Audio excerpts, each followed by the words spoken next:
72 নম্বর সূরা জিন, মক্কায় অবতীর্ণ হয়েছিল। আয়াত 28, রুকু 2। শুরু করি আল্লাহর নাম আমি নিয়া, করুণার আছেন যিনি দয়া ভরিয়া। রুকু 1। বল মোর কাছে ওহী হলো যা প্রেরণ, জিনেদের একটি দল করেছে শ্রবণ। কওমের কাছে ফিরে বলে তারপর, এসেছি কোরআন শুনে বিস্ময়কর। সরল পথ যাহা প্রদর্শন করে, ঈমান এনেছি মোরা তাহার উপরে। মোদের রবের সাথে কখনো যে আর করিব না শরীক মোরা কাহারও তাহার। রবের মর্যাদা অতি অসাধারণ, স্ত্রী ও সন্তান তিনি করেননি গ্রহণ। আমাদের মাঝে ছিল নির্বোধ যারা, আল্লাহ নিয়ে বাড়াবাড়ি বলিত তারা। আমরা তো ভাবিতাম আল্লাহকে নিয়ে, জিন ও ইনসান বলে না বানিয়ে। মানুষ অনেকেই জিনের আশ্রয় নিত, জিনেদের গর্ব ফলে বাড়িয়ে দিত। আরো তারা ধারণা করিত তেমন, তোমরাও করো যত ধারণা যেমন। ধারণা একরূপী সবাই করিত, আল্লাহ করিবেন না আবার জীবিত। আকাশের সংবাদ নিতে গিয়েছি যারা, দেখেছি প্রহরী কঠোর উল্কার দ্বারা। আগে মোরা আকাশের সংবাদ নিতে বসিয়া থাকিতাম সেথা বিভিন্ন ঘাটিতে।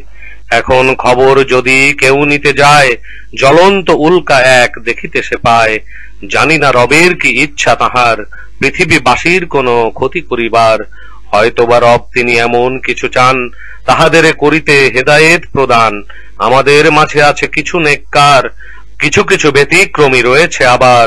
আমরা ছিলাম সবাই বিভিন্ন পন্থার, এখন পারিয়াছি আমরা বুঝিতে। হারাতে পারিব না তাকে পৃথিবীতে, পারিব না আমরা করে পলায়ন, আল্লাহকে পরাস্ত করিতে সাধন। হেদায়েত মানি মোরা শুনেছি যখন, ঈমান এনেছি তাতে আমরা তখন। স্বীয় রবে অতএব আনে যে ঈমান, অন্যায়ের ভয় নাই, নাই লোকসান।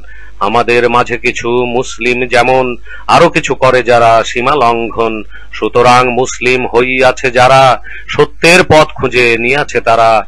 আর যারা করিয়াছে সীমা লঙ্ঘন, তারা তো দোজখের হবে ইন্ধন। থাকিত সরল পথ যদি তারা নিয়ে, সিক্ত করিতাম প্রচুর বর্ষণ দিয়ে।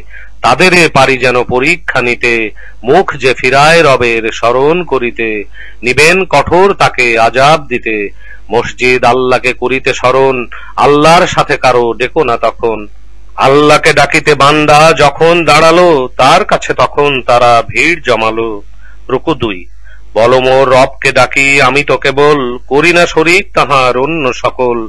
বলো আমি পারি না কারো ক্ষতি করিতে, উপকারও কারো কিছু পারি না দিতে। আল্লাহর গজব হতে বলে আমাকে, রক্ষা করিতে আর কেহই না থাকে। এবং তিনি ছাড়া মোর আর কারো কাছে, কোথায়ও না কোনো আশ্রয় আছে। বাণী শুধু পৌঁছানো আল্লাহ তাআলার, আমার কাজ তাঁর পয়গাম প্রচার। আল্লাহ ও রাসূলে যে অমান্য করে, দোজখের আগুন আছে তাহার তরে। সেখানেই থাকিবে তারা চিরকাল ধরে।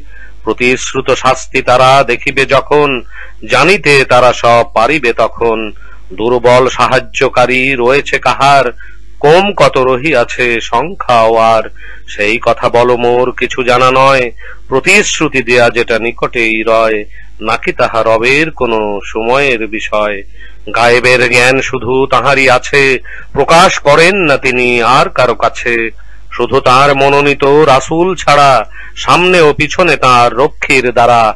যেন তিনি এই কথা পারেন জানিতে, রাসূল কি পারিল বাণী পৌঁছিয়ে দিতে। আর যাহা রহিয়াছে রাসূলের কাছে, সংখ্যার হিসাবে তাঁর আয়ত্তে আছে।